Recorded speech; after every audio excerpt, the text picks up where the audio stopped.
kita. Anak-anak kita ketika sholat dia menjadi penolong kita. Tapi manakala anak-anak kita, anak-anak yang durhaka, orang tuanya tetap terseret ke neraka. Karena banyak riwayat diceritakan, orang tua yang semula dia berada di surga diseret menuju ke neraka oleh anaknya sendiri, anak kandungnya sendiri. Kenapa bisa?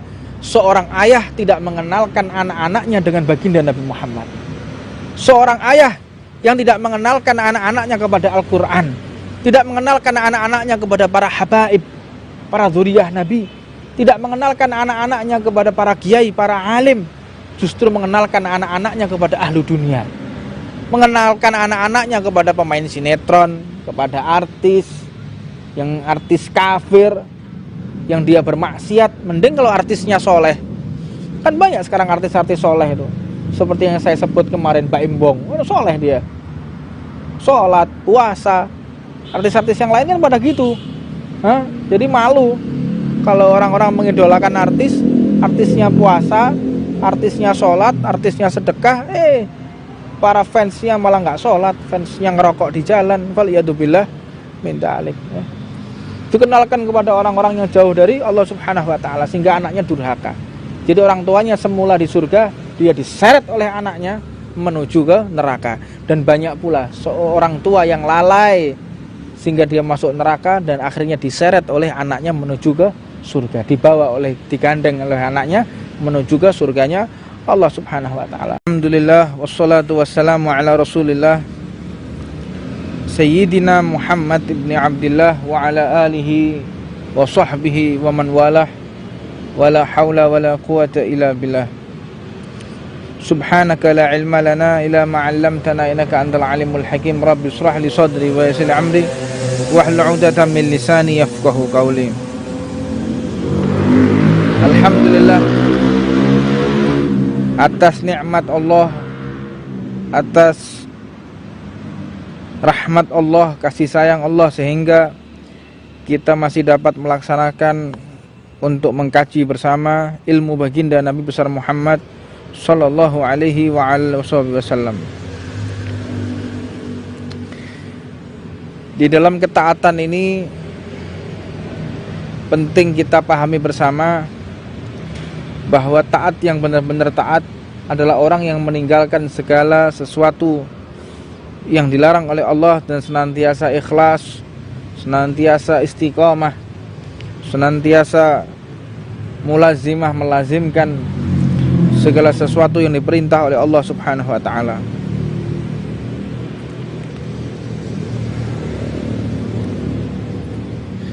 Sampailah kita kepada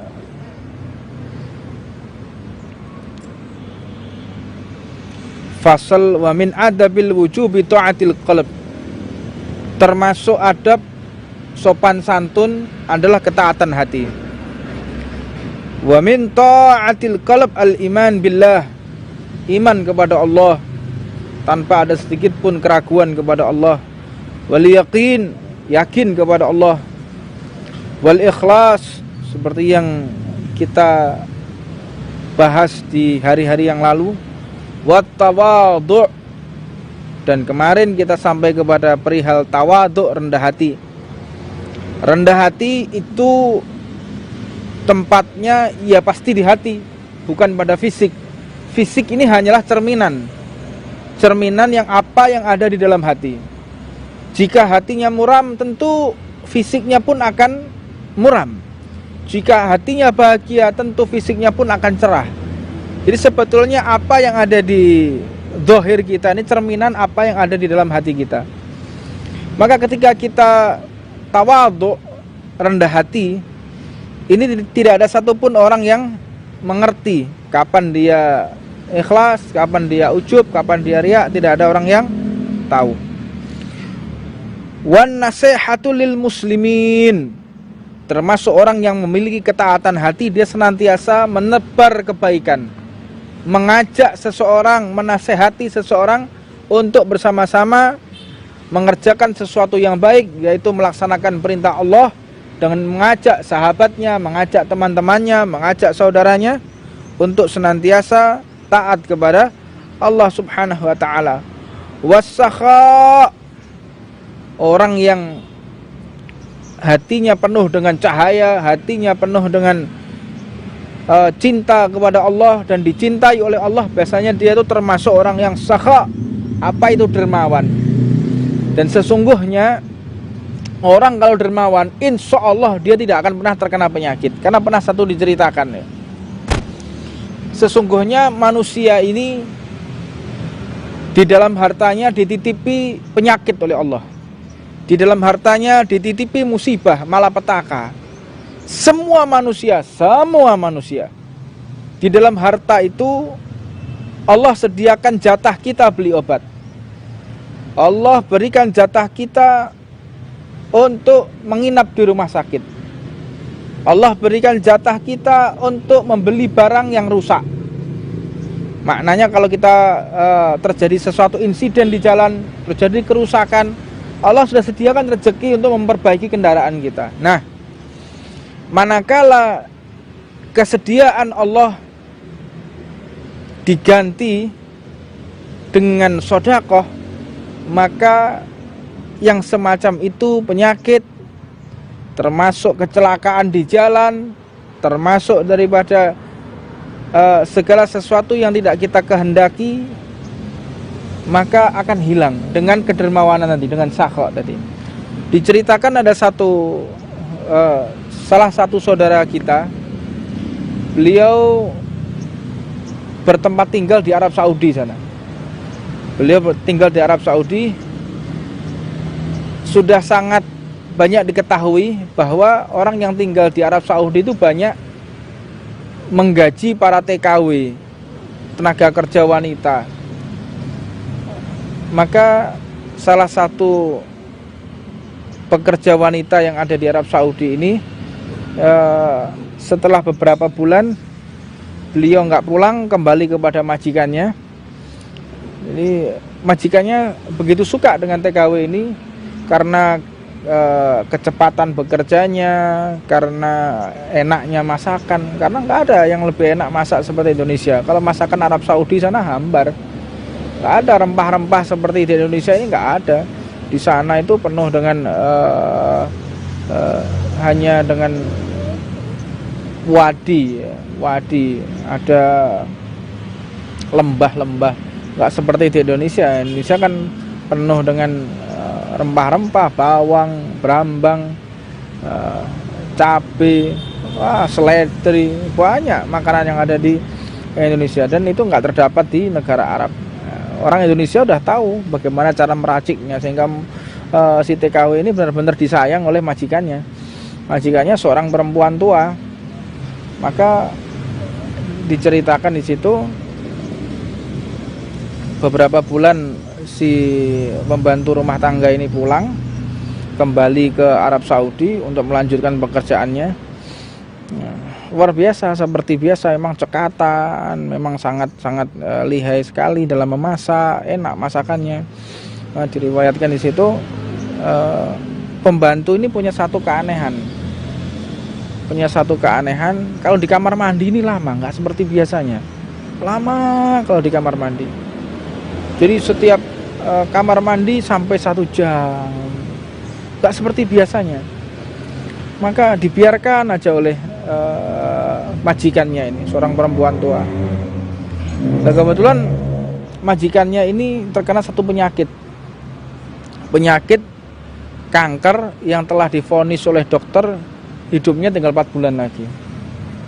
4 bulan lagi, dan kata dokter, ini engkau akan menjalani satu kemoterapi lagi. Yang ini sudah finish. Kalau memang sembuh, ya sembuh, umurmu akan lebih panjang. Dan kalau gagal kemo ini, ya engkau akan wafat hari itu juga. Jadi kemo terakhir, umurnya antara 4 bulan ke depan kalau panjang umur. Kalau enggak, ya hari itu dia meninggal. Kemo yang terakhir, karena sudah stadium 4 seorang majikan ini. Kemudian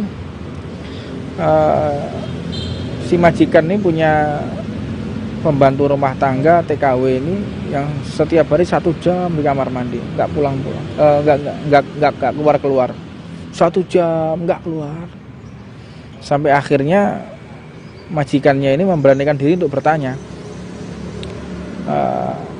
kamu kenapa setiap masuk kamar mandi hampir 1 jam? Kamu sakit apa? Dijawab oleh TKW tadi ini, pembantu rumah tangga, mohon maaf, saya ini ketika berangkat ke sini pas pada saatnya saya itu lahiran.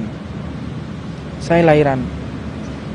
Sedangkan panggilan berangkat sudah ditentukan, paspor sudah siap, visa sudah siap.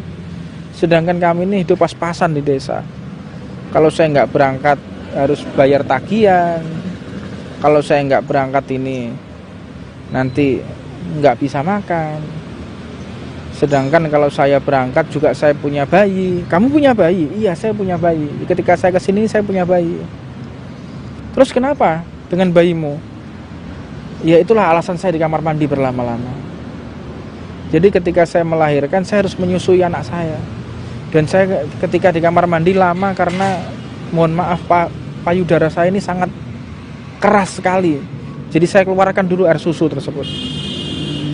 Saya keluarkan dulu air susunya agar tidak sakit, karena sakit sekali. Mendengar seperti ini majikannya terenyuh, menangis air matanya. Terenyuh, majikan ini terenyuh. Ya Allah, kasihan nih. Pembantu saya ini kasihan. Ya udah gini aja, spontanitas mengatakan, kamu pulang, ini gajimu 2 tahun, saya kasih komplit lengkap gajimu 2 tahun, kamu pulang ke Indonesia. Ini nomor HP saya. Nanti kalau memang takdir kamu setelah menyusui anakmu, kamu ingin balik lagi ke sini, saya terima dengan senang hati.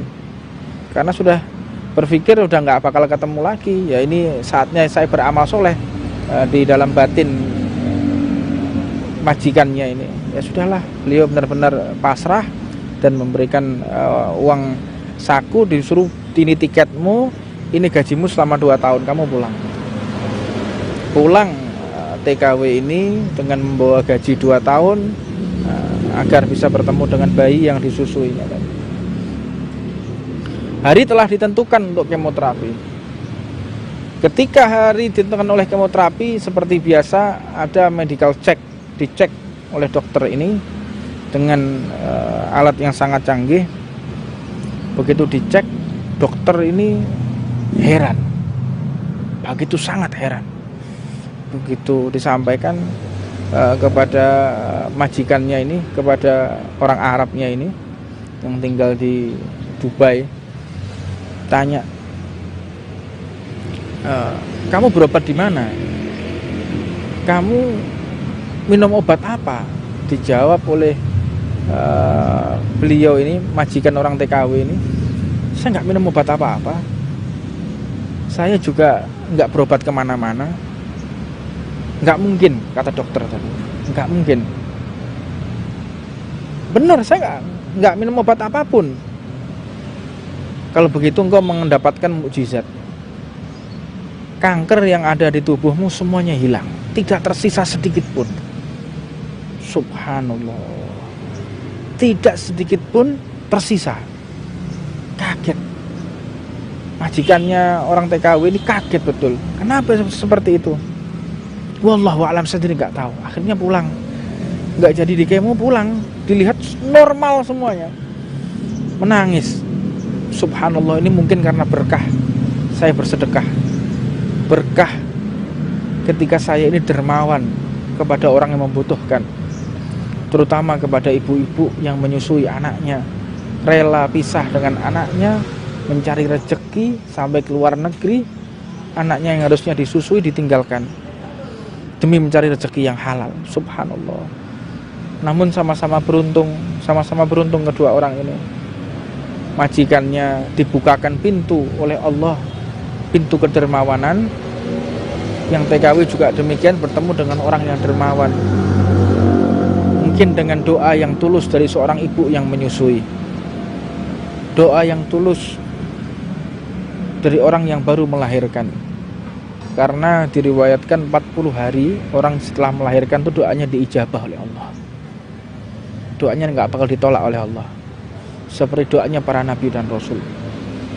Orang 40 hari setelah melahirkan itu doanya diijabah seperti para nabi dan rasul. Sangat-sangat diterima doanya oleh Allah, sangat mustajabah. Nah, rupanya karena kedermawanan majikannya dan si TKW tadi benar-benar terenyuh juga dengan kedermawanan tersebut, akhirnya berdoa dengan sungguh-sungguh untuk kesembuhan dan kebaikan majikannya. Akhirnya diangkatlah penyakit ini oleh Allah Subhanahu wa ta'ala. Jadi pada prinsipnya obat itu memang satu bentuk upaya obat, namun obat yang paling tepat untuk mengangkat segala kesusahan, segala penyakit adalah bersedekah. Yuk mari saya mengajak kepada segenap orang-orang yang memiliki kelebihan rezeki di bulan Ramadan ini, jangan sia-siakan rahmat Allah yang begitu besar. Mungkin kita punya kesusahan, mungkin kita punya penyakit, mungkin kita punya cobaan. Yuk perluas sedekah kita, perbanyak sedekah kita. Terutama jangan kita ngeman, jangan kita menahan-nahan zakat ini. Jangan menahan zakat. Karena sesungguhnya zakat ini adalah kotoran harta, penyakit harta, musibah malapetaka. Mudah-mudahan kita semua diberikan kemudahan oleh Allah Subhanahu wa ta'ala untuk mengeluarkan zakat, untuk taat kepada Allah, sehingga kita dijauhkan dari penyakit, musibah, malapetaka. La ilaha illallah Muhammad Rasulullah. Wa husnudzon, dan ibadah yang tinggi, hati yang tinggi, penuh dengan adab, yaitu apabila seseorang ini husnudzon, berprasangka baik, wa ta'zim, dan mengagungkan sa'airillah, dengan syiar-syiar Allah Subhanahu wa ta'ala, wa syukru ala ni'amillah, dan benar-benar bersyukur atas nikmat Allah Subhanahu wa ta'ala. Karena memang manusia itu paling sulit untuk bersyukur. Wa qalilun min ibadiyah syakur. Bersyukur ini bukan hanya kepada Allah, tetapi bersyukur kepada manusia. Barang siapa tidak bersyukur kepada manusia, berarti dia juga tidak bersyukur kepada Allah Subhanahu wa ta'ala. Maknanya barang siapa dia tidak berterima kasih kepada jasa manusia, berarti dia tidak akan pernah sampai kepada Allah. Karena seburuk-buruknya orang yang telah melupakan jasa baik saudaranya kepada dirinya, sehina-hinanya orang apabila dia mencoba menghilangkan jasa baik orang lain kepada dirinya, hina dia, akan terpuruk dia, akan celaka dia, manakala dia menghilangkan jasa baik saudara muslimnya kepada dirinya. Faliyadzubillah min dalik, wal'iyadzubillah min dalik. Allahumma salimna wa iyyakum. Mudah-mudahan kita diberikan selamat oleh Allah Subhanahu wa ta'ala. Orang hina itu orang hina, orang licik, orang terkutuk, itu yang mencoba berupaya selalu menghilangkan jasa-jasa baik orang terhadap dirinya. Jadi kalau ada orang baik, bukan karena itu, ya memang usaha saya sendiri. Dan juga hati-hati kepada orang yang merasa punya banyak jasa kepada orang lain. Jadi dirinya ini bermanfaat dan dirinya juga merasa banyak menolong orang. Hati-hati kalau kita sudah menyampaikan dengan ucapan orang itu loh selamat gara-gara saya, orang itu loh bisa bangkit gara-gara saya. Hati-hati. Yang membuat kita bisa taat itu adalah Allah. Yang bisa membuat kita dekat dengan Allah ini ya Allah. Yang membuat kita bisa sholat itu juga Allah. Yang membuat kita bisa membaca Al-Quran adalah Allah. Yang bisa kita membaca sholawat, yang membuat kita bisa membaca sholawat adalah Allah. Jadi tanpa bantuan Allah kita tidak bisa taat. Tanpa bantuan Allah kita tidak bisa untuk sholat. Tanpa bantuan Allah kita tidak bisa bersedekah. Tanpa bantuan Allah kita tidak bisa menebar kebaikan kepada siapapun. Jadi manakala kita bisa berbuat baik, itu pertolongan Allah kepada kita. Jasa baiknya Allah, rahmat Allah yang dibentangkan untuk kita. Jadi ini makna daripada seseorang yang merasa dirinya telah berjasa kepada orang lain. Ketahuilah Anda dalam keadaan terpuruk, Anda juga dalam keadaan tersia-siakan, Karena justru yang membuat Anda bisa taat, bisa ibadah, bisa dermawan itu adalah Allah Subhanahu wa ta'ala. Anda lihat ceritanya Nabi Allah Ayub, Nabi Yakub ya, yang penyakit itu Nabi Yakub apa Nabi Ayub? Nabi Yakub ya. Nabi Yakub alaihissalam yang terkena penyakit, ya betul Ron. Nabi Yakub yang diganjar oleh Allah dengan penyakit.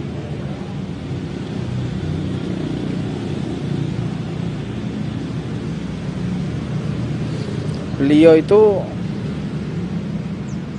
ketika ganjalan Nabi Yakub atau Nabi Ayub ya?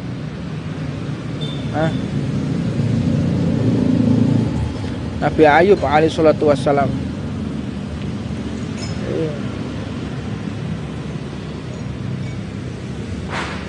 Subhanallah. Jadi kalau Nabi Allah Yusuf bin Yakub bin Ismail bin Ibrahim, makanya sampaikan bahwa Nabiullah Ibrahim itu Abul Anbiya, karena beliau Nabi, kemudian anaknya Nabi, cucunya dia juga Nabi. Sedikit ngambil faedah dari Nabiullah Yusuf. Nabiullah Yusuf itu diangkat kenabiannya oleh Allah. Kenapa? Nabiullah Yusuf itu harusnya punya anak Nabi juga, karena sudah ditakdir oleh Allah Nabi Ibrahim sampai ke bawah itu anaknya para Nabi. Namun gara-gara Nabiullah Yusuf ini punya anak, yang anaknya lupa ketika Nabiullah Yusuf itu datang, anaknya lupa tidak menyambut. Ini bukan sengaja melupakan, bukan sengaja melalaikan, tapi benar-benar lupa tidak menyambut kedatangan ayahnya. Jadi Nabiullah Yusuf, beliau itu kedatangan ayahnya, dia nggak berdiri, nggak menghormati ayahnya, lupa tidak memberikan takzim kepada orang tuanya. Seketika itu anaknya Nabiullah Yusuf yang sebelumnya Nabi diangkat nabinya oleh Allah karena kelalaiannya menghormati ayahnya, yaitu tidak berdiri ketika orang tuanya datang. Banyak sunnah daripada sunnah yang dicontohkan Nabi Muhammad itu kita menghormati siapapun itu berdiri, menghormati, termasuk ketika kita menerima Al-Quran. Jadi kalau kita menerima Al-Quran itu takzim kepada Al-Quran. Jangan ketika kita menerima Al-Quran, kalau kita posisi kita dalam keadaan duduk, kita harus berdiri menerima Al-Quran. Jangan kalau kita menerima Al-Quran, posisi kita masih dalam keadaan duduk. Ini Al-Quran, biasanya kalau mau darusan ya. Kalau mau darusan itu si penerima Al-Quran, si penerima Al-Quran dia ini si penerima Al-Quran dia tetap duduk, enggak berdiri. Nah, ini merupakan termasuk orang yang tidak memiliki ta'zim, penghormatan kepada Al-Quran. Sunnahnya kita untuk sunnah mu'akkadah, sunnah yang sangat ditekankan. Bahkan para sufiyah mengatakan menerima Al-Quran dalam keadaan duduk, sedangkan yang memberikan dalam keadaan berdiri ini hukumnya haram. Dalam kitabnya Adab fi Hamlul Quran itu ada adab-adab membawa Al-Quran, bagaimana tata cara sopan santun ketika membawa Al-Quran. Nah, di situ kembali kepada cerita Nabi Ayub. Nabi Ayub diprotes takdirnya Allah ini oleh iblis. Jadi yang biasa protes atas nikmat Allah ini ya iblis. Iblis itu sukanya protes atas apa? Nikmat Allah. Itu pekerjaannya iblis, nggak terima. Kalau ada orang dapat rezeki, dia nggak terima. Kalau ada orang dapat rezeki, dia seolah-olah sakit hati. Ada saudaranya kaya, ada saudaranya lebih maju dari dia sakit hati. Ini orang sifat-sifat yang iblis yang terdapat di dalam diri manusia. Makanya ketika Nabiullah Ayub, beliau ini dapat rezeki menjadi nabi, wajahnya tampan, harta bergelimpangan, melimpah ruah, istrinya cantik, anak-anaknya tampan dan sehat-sehat. Iblis nggak terima, menyampaikan kepada Allah, ya Allah, kalau seorang nabimu yang bernama Ayub ini senantiasa bersyukur kepadamu itu wajar, karena hartanya melimpah, anaknya sehat, istrinya sholihah, cantik. Wajar kalau dia taat kepadamu, wajar kalau dia bersyukur kepadamu. Terus apa maumu wahai iblis? Uji dia ya Allah, aku ingin tahu apakah benar nabimu ini seorang kekasihmu, seorang yang kau cintai. Apa yang kau inginkan wahai iblis? Coba ambil hartanya. Apakah dia bisa bersyukur? Apakah dia tetap bersyukur? Maka memang seorang nabi dijaga imannya oleh Allah, diambil hartanya, musnah hartanya Nabi Allah Ayub. Ketika musnah hartanya, tambah dekat dengan Allah. Alhamdulillah ya Allah, engkau ambil hartaku, hartaku musnah. Sehingga pada masa itu anak-anaknya Nabi Allah Ayub ini dibawa ke rumah pamannya, sepupu dari istrinya. Ada yang mengatakan sepupu, ada yang mengatakan saudara dari istrinya. Diasuh karena sudah nggak bisa beli makanan, nggak punya makanan, kelaparan. Anak-anaknya dibawa ke rumah saudara istrinya. Maka iblis kembali lagi kepada Allah. Itu lihat, kata Allah itu lihat, tetap aku ambil hartanya, dia masih dekat kepadaku, tetap bersyukur. Berarti Nabi Allah Ayub ini bukan cinta harta, tapi cinta anak. Coba engkau takdirkan anak-anaknya meninggal, maka terjadi gempa, anak-anaknya tertimbun rumah, sehingga anak-anaknya meninggal. Menangis Nabi Allah Ayub sambil bersyukur kepada Allah. Alhamdulillah ya Allah, engkau ambil hartaku sehingga tidak ada hisab, tidak ada peradilanmu ya Allah. Dan saat ini engkau ambil anak-anakku sebelum dia dewasa, sehingga tidak menjadi beban ketika aku nanti di akhirat. Karena anak-anak kita ini akan menjadi beban atau menjadi penolong bagi kita. Anak-anak kita ketika sholat, dia menjadi penolong kita. Tapi manakala anak-anak kita, anak-anak yang durhaka, orang tuanya tetap terseret ke neraka. Karena banyak riwayat diceritakan, orang tua yang semula dia berada di surga diseret menuju ke neraka oleh anaknya sendiri, anak kandungnya sendiri. Kenapa bisa? Seorang ayah tidak mengenalkan anak-anaknya dengan baginda Nabi Muhammad. Seorang ayah yang tidak mengenalkan anak-anaknya kepada Al-Quran, tidak mengenalkan anak-anaknya kepada para habaib, para dzurriyyah Nabi, tidak mengenalkan anak-anaknya kepada para kiai, para alim, justru mengenalkan anak-anaknya kepada ahlu dunia, mengenalkan anak-anaknya kepada pemain sinetron, kepada artis, yang artis kafir, yang dia bermaksiat. Mending kalau artisnya soleh. Kan banyak sekarang artis-artis soleh itu, seperti yang saya sebut kemarin, Mbak Imbong, soleh dia, sholat, puasa. Artis-artis yang lain kan pada gitu. Jadi malu kalau orang-orang mengidolakan artis, artisnya puasa, artisnya sholat, artisnya sedekah, para fansnya malah nggak sholat, fansnya ngerokok di jalan. Waliyadzubillah min dzalik. Dikenalkan kepada orang-orang yang jauh dari Allah Subhanahu wa ta'ala, sehingga anaknya durhaka. Jadi orang tuanya semula di surga, dia diseret oleh anaknya menuju ke neraka. Dan banyak pula seorang tua yang lalai sehingga dia masuk neraka dan akhirnya diseret oleh anaknya menuju ke surga, digandeng oleh anaknya menuju ke surganya Allah Subhanahu wa ta'ala. Kembali kepada kisah Nabi Allah Ayub tadi, mengatakan bahwa aku bersyukur kepada Allah, engkau telah takdirkan anak-anakku ini meninggal pada usia dia belum balik, sehingga menjadi tabunganku ketika menghadap engkau ya Allah. Aku bersyukur kepadamu ya Allah. Itu lihat, akhirnya iblis masih nggak terima. Ya Allah, ternyata yang dicintai oleh Nabi Allah Ayub ini bukan hartanya, bukan anaknya, tetapi parasnya, badannya sendiri. Ya udah, kalau begitu aku akan berikan penyakit kepada Nabi Allah Ayub. Nabiku dikasih penyakit. Yang penyakit ini membuat beliau kurus kering. Jadi ada kisah Israiliyah, ada cerita Israiliyah, Bani Israel, yang benar-benar mempertajam. Jadi Nabi Allah Ayub ini sampai keluar belatungnya, nggak ada kayak begitu. Nabi itu nggak punya penyakit menjijikkan, tidak ada. Jadi ada dulu kita pernah membaca Nabiullah Ayub itu keluar belatungnya, sampai belatungnya jatuh diangkat lagi. Nah, itu enggak ada, itu penyakit menjijikkan. Nabi itu enggak pernah penyakit menjijikkan. Nabi itu enggak bisa kena baros. Apa baros itu? Belang. Kulitnya putih-putih kena belang, enggak boleh. Allahumma sallimna wa iyyakum.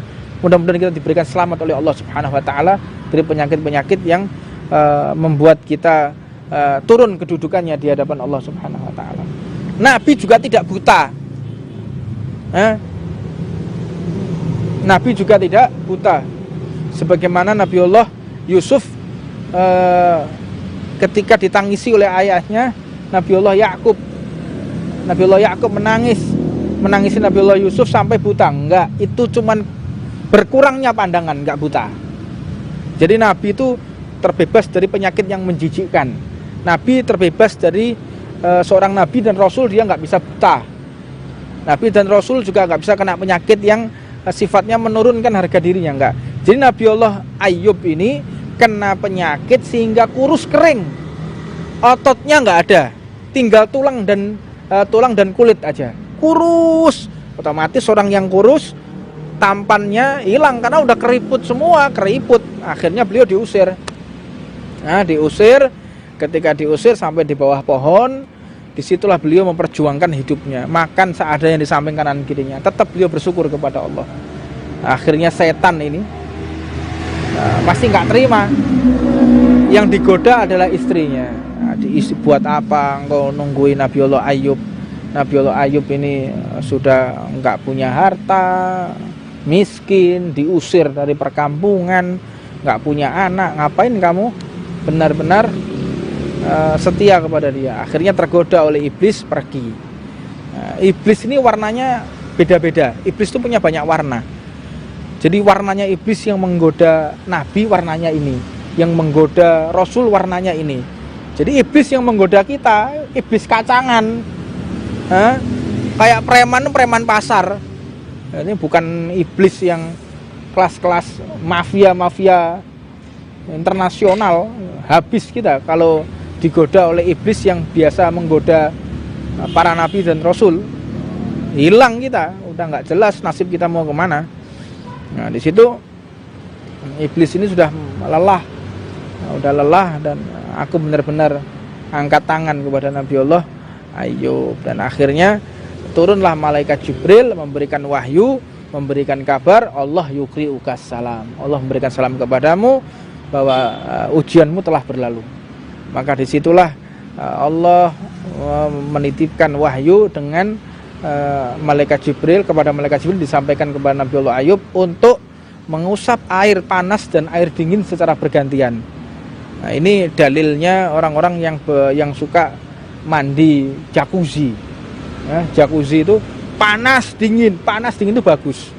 Nah, dalilnya diambil dari sini. Jadi ketika Nabiullah Ayub itu menyiramkan air sumber yang keluar dari sampingnya beliau, udah nggak bisa ngapa-ngapain. Beliau makan tumbuh-tumbuhan yang tumbuh di samping kanan kirinya. Sampai segitu sabarnya, bayangin. Ketika diusap dengan air panas, kemudian diusap air dingin secara bergantian, maka pulih kesehatan Nabiullah Ayub, lebih tampan dari biasanya. Dan kemudian Nabiullah Ayub pun berjanji kepada Allah, kalau istriku meninggalkanku, aku akan cambuk dia dengan 70 kali cambukan. Nah, dicambuk dengan 70 kali cambukan kalau istriku nanti kembali setelah saya sembuh. Maka beliau sembuh, dan diriwayatkan beliau diberikan hujan emas oleh Allah. Diguyur hujan emas selama 3 hari 3 malam tidak berhenti, melimpah ruah kekayaan Nabiullah Ayub. Nah, kemudian dengar kabar Nabiullah Ayub ini kesehatannya kembali, pulih kembali, kekayaannya melimpah, kemudian istrinya kembali. Nah, ketika istrinya kembali, sesuai dengan janji, Nabiullah Ayub akan dicambuk 70 kali. Nah, ketika akan dicambuk 70 kali, turun firman Allah Subhanahu wa taala, jangan engkau menyakiti istrimu, jangan engkau berbuat kasar kepada istrimu. Aku yang akan meringankan janjimu kepadaku, yaitu hanya dengan memukul perempuan dengan menggunakan batang siwak, tangannya gitu. Jadi kalau seorang laki-laki memukul perempuan, memukul istrinya ini tidak boleh dikatakan seorang laki-laki. Nah, ini bencong. Nah, bencong tuh kayak gitu. Bentak istrinya yang nggak salah, membuat atau sampai memukul istrinya lebam-lebam. Ini bukan laki-laki, ini bencong ya kayak gitu. Dan dikutuk oleh Allah, dikutuk oleh Nabi Muhammad SAW. Berbaik-baiklah engkau kepada keluargamu, kepada istrimu. Sesungguhnya aku ini paling baiknya kepala rumah tangga, kata Rasulullah SAW. Kalau istrinya nakal, kalau istrinya ruwet, kalau istrinya ini nggak bisa diatur, bagaimana? Ada babnya sendiri. Istrinya dia ingkar, istrinya dia nggak mau sholat, istrinya dia maksiat, nggak mau pakai jilbab. Nah, gimana? Nggak mau taat istrinya, pukul dia dengan batang kurma, batang siwak, pukul dengan pukulan hanya tarhib, hanya memberikan jera, efek jera. Nggak bisa pukul yang lebih kencang lagi, nggak bisa pukul yang lebih kencang lagi, tetapi tidak boleh sampai kelihatan ketiaknya begini, sampai ngangkat begini. Mukul begini nggak boleh, mukul orang sampai ngangkat nggak boleh, cambuk. Tetap seperti itu. Ijolno gorengan, ijolno gorengan, masih banyak perempuan cantik solihah, masih banyak. Ijolno gorengan, punya istri dia nggak mau sholat, punya istri dia nggak mau menutup aurat, ijolno gorengan. Nah, ijolno golek wong sing luwih enom, luwih ayu, ganti istri yang cantik, yang lebih muda banyak. Nah, laki-laki itu jangan sampai kalah dengan istri. Arijalu qawamu ala nisa. Laki-laki itu tempatnya di atas, nggak boleh di bawah. Dan yang paling mulianya laki-laki yang bisa memuliakan perempuan, dan yang paling semulia-mulia perempuan yang membuat suaminya cinta kepada Allah, bukan cinta kepada dirinya. Semulia-mulianya perempuan itu yang membuat suaminya cinta kepada kedua orang tuanya, bukan cinta kepada dirinya. Itu perempuan yang baik kayak begitu. Nah, akhirnya kembali kepada cerita Nabiullah Ayub, diringankan pukulan tersebut, dan akhirnya setan masih mendatangi Nabiullah Ayub. Setan masih mendatangi Nabiullah Ayub. Apa kata setan? Wahai Ayub, aku menyerah. Memang engkau adalah nabi yang sabar. Engkau sabar, diganjar penyakit, diganjar kehilangan harta, diganjar kehilangan anak. Ya Allah, berat kehilangan anak itu, berat sekali. Maka Nabi Allah Ayub menjawab penyampaian setan. Dijawab oleh Nabi Allah Ayub apa? Iya, saya memang orang yang sabar. Getar langitnya Allah. Ketika Nabi Allah Ayub mengatakan, iya memang aku orang yang sabar, marah Allah. Hei Ayub, engkau mengatakan dirimu sabar, engkau merasa dirimu sabar. Kata Allah Subhanahu wa taala, engkau bisa taat, engkau bisa sabar, pemberian dari siapa itu? Engkau merasa dirimu mulia, engkau merasa dirimu ini tinggi, engkau bisa taat kepada Allah. Siapa yang membuat engkau taat? Siapa yang membuat engkau beriman? Siapa yang memilihmu menjadi nabi? Siapa yang membuat engkau sabar? Siapa? Allah. Jadi tidak pantas engkau menjawab setan yang mengatakan diriku memang sabar. Salah.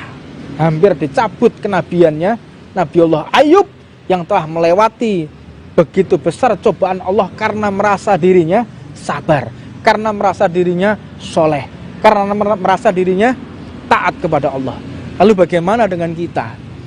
Seorang nabi saja yang telah melewati begitu banyak rintangan, bertemu malaikat Jibril akan diangkat kedudukannya oleh Allah karena merasa dirinya itu sabar. Kadang-kadang kita ini udah ibadah pas-pasan, ilmu pas-pasan, sedekah pas-pasan, merasa diri kita mulia. Ya Allah, naudzubillah min dzalik. Mudah-mudahan Allah membersihkan hati kita semua dan menjadikan kita orang-orang yang taat kepada Allah Subhanahu wa taala. Dan mudah-mudahan majlis ini diberikan istiqomah oleh Allah Subhanahu wa taala sehingga kita dimuliakan di dunia sampai nanti bertemu dengan Allah, bertemu dengan baginda Nabi Muhammad pertemuan yang bisa membuat Nabi Muhammad tersenyum kepada kita dan kita pun tersenyum ketika melihat Nabi kita Muhammad sallallahu alaihi wasallam. Rabbana atina fid dunya hasanah wa fil akhirati hasanah wa qina adzabannar wa 'alamana ma syuyukhuna wa 'alamana qutbuz zaman wa 'alamana wa Al-Habib Umar Muhammad Salih bin Nafid wa 'alamana Habib bin Ahmad Jabir bin Abdul Baqil wa 'alamana Habib bin Abdul Baqil wa 'alamana wa Al-Habib Muhammad bin Ali Baqil wa 'alamana Sayyidina Muhammad bin Ibrahim sallallahu wa 'alamana Sayyidina Ahmad rahmatullah wa 'alamana wa awliyati sah wa 'alamana wa Syekh Mujahiditul wa 'alamana wa Sayyidina Syekh Jaluddin wa 'alamana wa Sayyidina Habibul Qadir Mustafa wa 'alamana wa Sayyidina Syekh Musa wa 'alamana Syekh Sisa wa Jamal wa Izam wa 'alamana wa hadratin Nabi Muhammadin sallallahu alaihi wasallam. Al-Fatihah.